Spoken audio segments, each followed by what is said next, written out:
साइण प्रिय सां वॾो ज़ुल्म थियो आहे। उनजी ज़िंदगी बर्बाद थी वई आहे। सुल्तान, तू तो ॼाणी थो त सालार गिरफ़्तार थी वियो आहे। हाँ, आउं ॼाणां थो।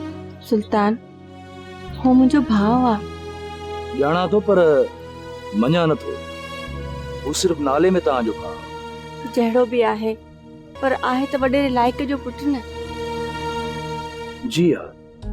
सुल्तान, मां चाहियां थी त तूं सुभाणे शहर वञ ऐं एसपी साहब सां ॻाल्हाए त हू सालार खे आज़ाद कराइण में असांजी मदद करे। साइण ईअं कीअं थो थी सघे? आउं ई त सालार जे मथां फ़रियादी आहियां ऐं आउं वञी एसपी साहब खे चवां त सालार खे आज़ाद कर। तूं त केस ते हथ खणी चुको आहीं न। बाक़ी हाशिम जो केस आहे सालार ते। साइण प्रिय सां वॾो ज़ुल्म थियो आहे। उनजी ज़िंदगी बर्बाद थी वई आहे।